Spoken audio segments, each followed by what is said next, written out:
Luka Doncic is the best player in the NBA, and it's not even close. Yeah, I said it. And before you start throwing Jokic stat sheets or Giannis MVP trophies at me, fear me out. Because what Luka has been doing season after season, from the regular season all the way to the playoffs, might be the single most impressive individual performances we've seen in the modern NBA. People want to debate best player alive like it's some popularity contest. Some say it's Jokic because of his MVPs, others say it's Giannis because of his dominance on both ends.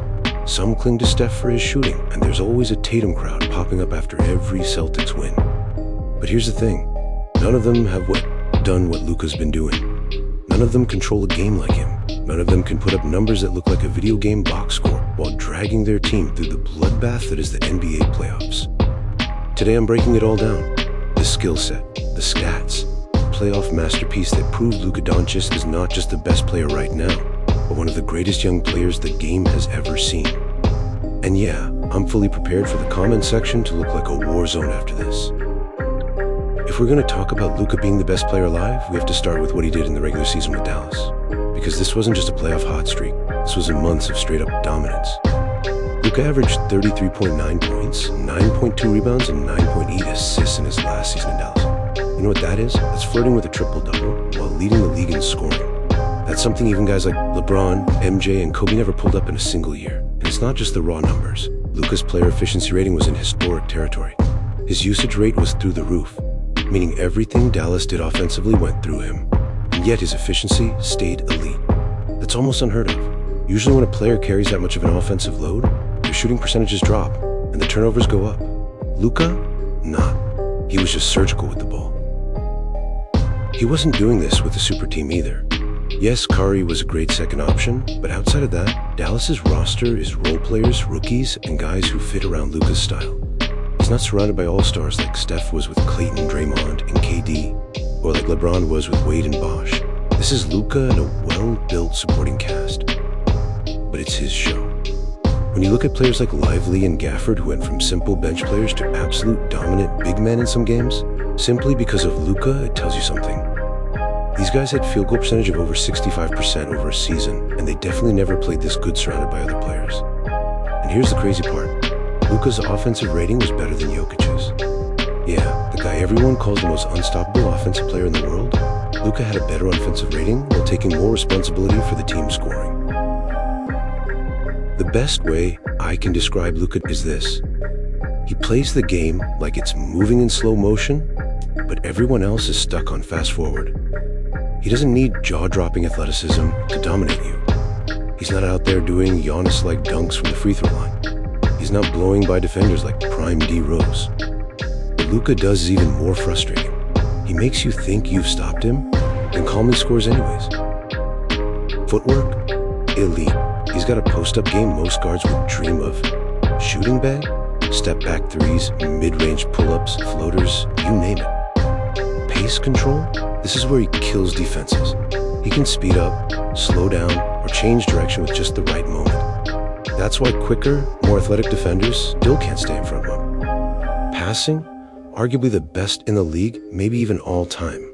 Jokic might have the flashy big man passes, but Luka's vision from the perimeter is just as dangerous. If you gave him just his scoring ability, he'd be an all-star. If you gave him just his passing ability, he'd still be an all-star.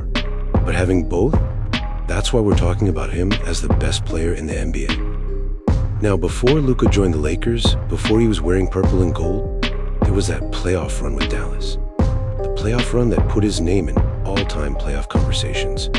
A season where Luka Doncic didn't just show up for the playoffs, he took them over. Let's rewind to that Dallas Maverick squad. They weren't supposed to be contenders. Sure, they had Luka, Kyrie, and some decent role players, but compared to the super teams in the West, nothing. Irving wasn't the same guy that won with LeBron and hit game winners. He did have some good games, but just wasn't that same guy, which led to the narrative for Dallas being, maybe they can win one round. Instead, Luka went on one of the most absurd playoff runs in NBA history. A run that took Dallas all the way to the NBA Finals. And the deeper you look, the more you realize this wasn't just a hot streak.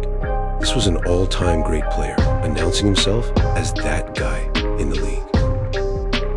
Dallas opened against the LA Clippers, a team loaded with scoring firepower, veteran leadership, and playoff expectations. The Clippers had Kawhi, they had Paul George, they had championship robust energy. Luka looked at that and said, "Cool story. Let me just destroy your defense and move on." He averaged 30 points, 9 rebounds, 9 assists in that series. You made it look effortless. Clippers tried everything, double teams, switching, putting length on him. Didn't matter. Luka dissected them like a surgeon. The series wasn't just a win for Dallas. It was Luka planting a flag in the Western Conference, saying, "I run this."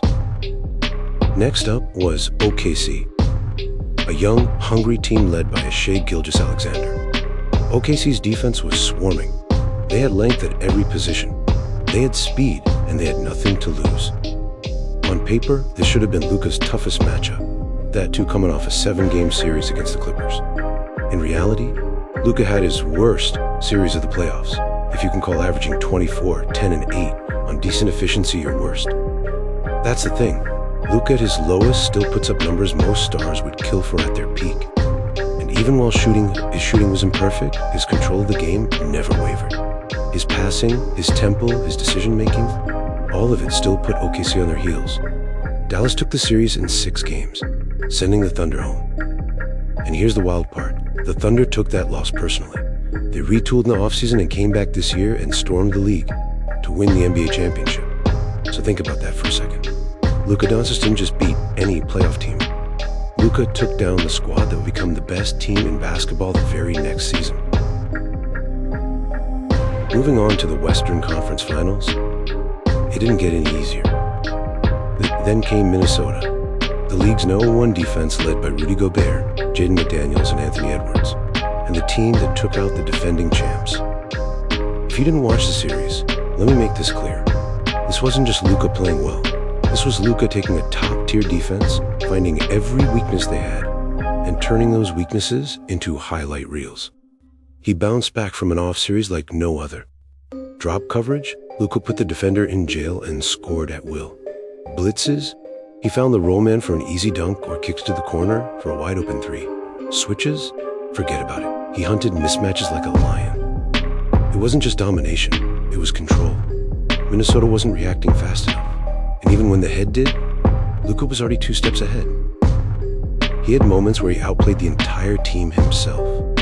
Dallas closed the series and Luka walked into the NBA Finals like it was inevitable.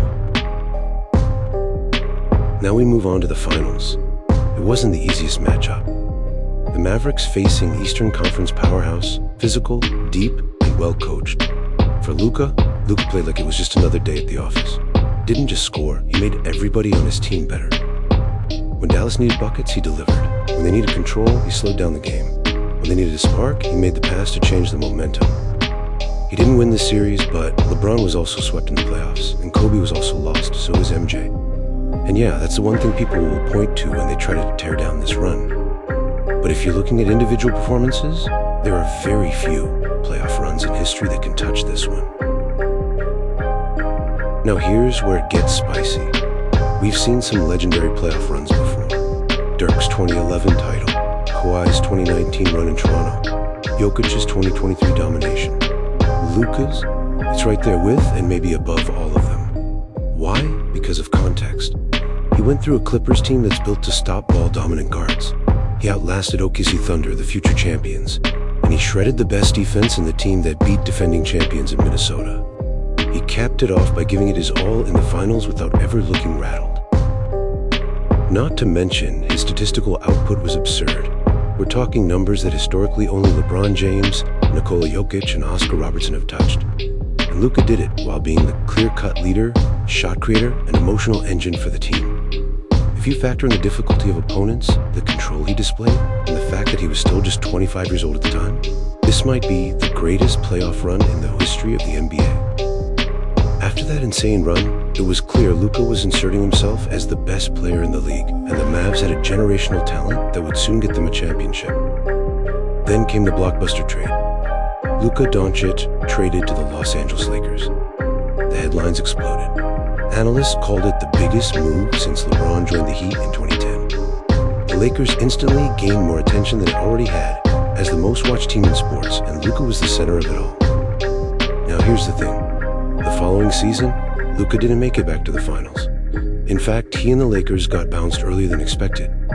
And some people, you know the ones, started chirping. Was last year just a fluke? Is Luka actually the best, or was that just a hot run? But here's what the reality checks the narrative. Even without another title, Luka's production didn't dip. His efficiency stayed elite. His impact metrics, things like on and off splits, usage-adjusted scoring, and advanced playmaking stats, remained top of the league. He was still the most complete offensive engine in basketball, that too playing alongside LeBron. Let's be real, the NBA is full of insane talent right now. Giannis, Jokic, Embiid, Tatum, and of course the reigning champion, Shai Gilgeous-Alexander.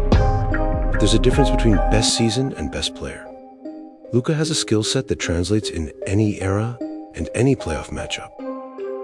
Scoring versatility. He's got step backs, post-ups, floaters, drives. He can score at all three levels with elite efficiency. Playmaking genius. One of the top 5 passers the league has ever seen, maybe even number 1. Composure under pressure. Luka's playoff numbers don't dip when the lights get brighter. They rise. And defensive growth. He's never going to be a lockdown wing defender, but his positioning, anticipation, and strength turn him into a plus defender in high-leverage games. And remember, this isn't just an eye test hype. Luka's career playoff averages still hover in Michael Jordan territory for points per game, while also averaging near a triple-double. Yes, the Thunder just won the chip. Yes, Shai had an incredible run and cemented himself as a top 5 player easily. But here's the key. Luka already beat that OKC team in the playoffs the year before. He's proven he can go through them. It's like saying Jordan wasn't the best player in 1995 because Hakeem won the title. The context matters. The NBA is above matchups, timing, and roster health. Luka's skill set doesn't vanish because another team had their moment. When we talk about Luka's legacy, it's not just about his playoff heroics. His individual accolades already put him in historic company. Luka's the only player in NBA history to record a 60-point, 20-rebound, 10-assist game. A stat line so absurd it looks like something out of a video game. He's also tied for the 4th highest single-game scoring performance ever with a 73-point masterpiece in 2024. This puts his name alongside Will, Kobe, and David Thompson. And that's just scratching the surface. By the age of 25, Luka's already made 5 All-NBA first teams, more than legends like AI, Dirk, and even Steph Curry had at their stages of their career. He's one of the youngest players ever to cross 10,000 career points, and he's already shattered multiple Dallas Mavericks franchise records. Beyond stats, what makes Luka's accolades remarkable, that's how unique they are. He's combining scoring explosions with elite playmaking in a way nobody has ever done. Whether it's dropping 40-point triple-doubles in the playoffs or carrying an offense like a one-man army, Luka's resume isn't just impressive for his age. It's already on pace to rival the greatest players in NBA history.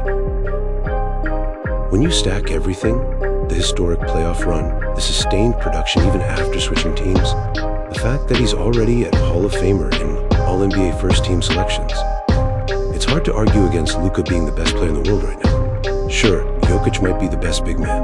Giannis might be the most physically dominant. Shai might have the title this year. But Luka's the only guy you can plug into any roster, any system, and still expect to compete for a championship immediately. Now call me crazy, but I think Luka has GOAT potential. LeBron is the ultimate all-around player. Kobe is the killer competitor. MJ is an untouchable icon. But Luka might be the perfect hybrid. He's got LeBron's playmaking vision, he's got Kobe's footwork and scoring creativity, and he's got MJ's killer playoff efficiency. If he racks up the rings and he keeps putting up numbers at this pace, it's not impossible to imagine him entering the sacred conversation. And for fans who think that's blasphemy, well, those are the same people who swore nobody would pass Magic, Bird, or Kareem. We can argue about this year's MVP. We can argue about the guy who just won the title. But if you're asking who is the single best basketball player in the world, it's Luka Doncic. The numbers say it, the eye test says it, the playoff dominance says it. And that finals run where he outdueled MVPs, picked apart elite defenses, and brought home the trophy almost, that was a statement to the world. I'm him. The scary part, he's just getting started. Because if this is Luka's prime, the rest of the league better get used to looking up at that scoreboard. Luka Doncic might not have a championship, yet. He might not have that Finals MVP trophy sitting in his case, yet. But here's the thing. When you've seen what he did last postseason with Dallas, carrying them further than anyone thought possible, when you've watched him pick apart defenses in ways we've never seen before, you stop wondering if he'll win a title. You start asking how many. The championship is coming. The Finals MVP is coming. And when they do, the conversation is going to shift from, is Luka the best player in the NBA? To, is Luka one of the greatest players in the history of the game?